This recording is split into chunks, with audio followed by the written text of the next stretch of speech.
Togazani, love, light, and gratitude to everyone. Just a quick one for today. Um, let's quickly talk about wealth, fortune, and the ancestors. Um, we have bought into the idea that our fortune and our wealth and all come from the ancestors.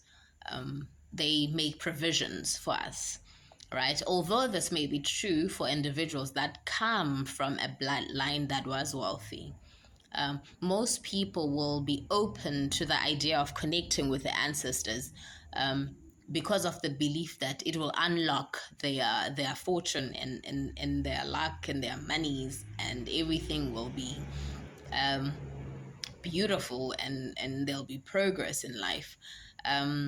However, an important thing to note is that sometimes the the ancestors that hold the key to your luck and your fortune are not your recently departed relatives. It may not be your grandpa or your grandma that you knew, or the ones that we may have photos of in the house.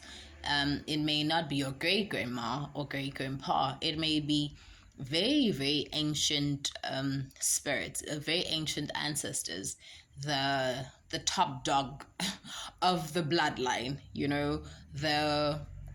the king of the crow, so to speak. Those are the ancestors that will be responsible for ensuring that good fortune and wealth befalls you.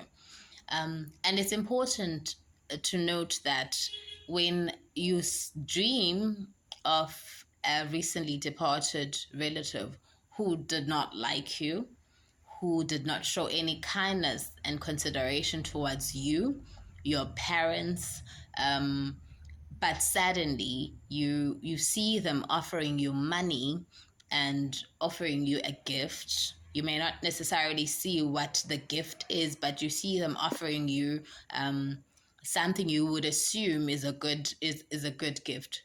We need to be very away. We need to be take caution towards that, because you must remember, just because the dead relative the relative is suddenly dead does not mean that they have suddenly changed how they feel about you.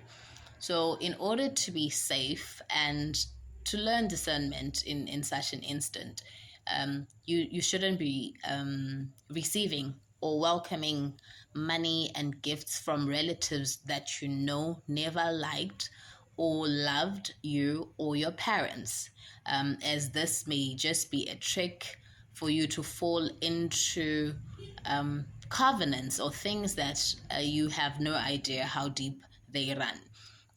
It's hectic in these spiritual streets. Lots of recently dead relatives will try to trick you into receiving things that they kept, or things that they were doing, or things that are aligned to practices that they were involved in. So we be very cautious of that. And we must remember our ancestors know our deepest, darkest secrets and desires. And knowing that, then you do obviously have to understand where your fortune and your wealth will come from. That is from the ancient ancestors. And another thing that we need to take note of as people that are embarking on the spiritual journey is that what you may term as wealth or fortune in your life may not be what resonates with your ancestors. For example, you may be manifesting a Lamborghini as a sign for wealth, and then in your ancestors' eyes, wealth is represented by owning 100 cattle.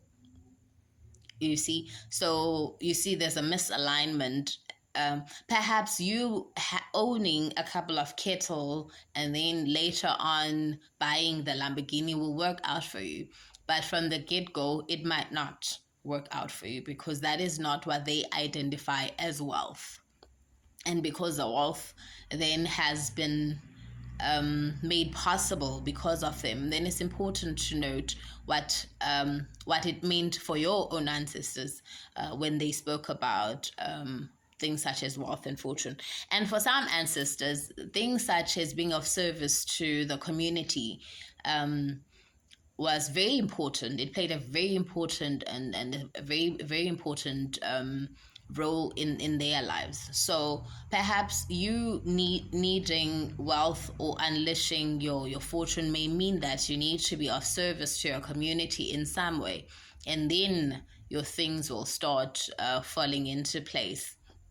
So I just thought I should